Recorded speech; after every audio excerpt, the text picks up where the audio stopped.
کہ ہماری اولادیں بھی اس کی عادی بنے، وہ بھی خواہشات کی زندگی پر نہ جاوے. اپنی بچیوں کو حیا کے ساتھ رکھیں. حیا یہ زیور ہے ایمان والی عورت کا. سونے چاندی کے ہار اور چوڑیاں اور قسم قسم کی ڈیزائنیں وہ عورت کا زیور نہیں ہے. عورت کا زیور حیا ہے. ٹھیک ہے اس کی زینت کے لیے جو اپنے شوہر کے لیے کرے گی اس کے لیے زینت کرے گی جتنی شریعت میں گنجائش ہے. باقی باہر بیٹی حیا کے ساتھ اچھی لگتی ہے. بیٹی حیا کے ساتھ ہو، بیوی حیا کے ساتھ ہو، پردے کے ساتھ ہو. عورت کو اللہ نے چھپایا ہے.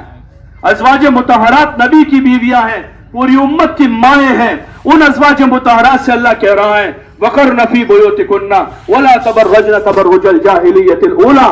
اپنے گھروں میں قرار پکڑی رہو. دور جاہلیت میں جیسے بغیر پردے کے اپنے گھروں سے نکلا کرتی تھی اس طرح مت نکلا کرو.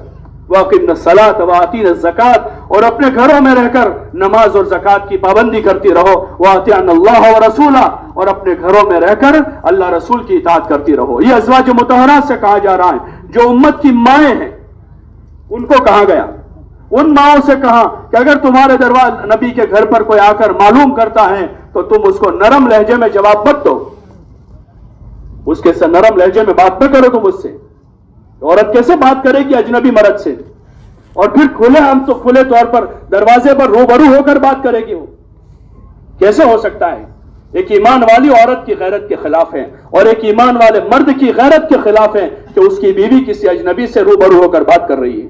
روبرو ہو کر تو کیا، پردے کے پیچھے سے بات کرنے کا جہاں حکم دیا وہاں اللہ نے ازواج مطہرات سے کہا کہ تم سخت لہجے میں بات کرو، نرم بات مت کرو. کہاں سے آئے ہو بھائی، کیوں آئے ہو، کیا کام ہے، ایسا مت پوچھو اس کو، بلکہ کہہ دو کہ گھر میں کوئی نہیں ہے.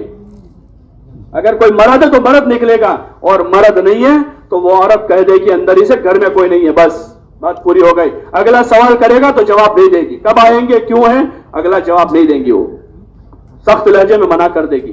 وہ کسی اجنبی کا ٹیلی فون نہیں اٹھائے گی. کیسے ہو سکتا ہے کہ ازواج مطہرات کو اللہ کہہ رہا ہے کہ پتہ نہیں وہ سامنے والے کے دل میں روگ ہو،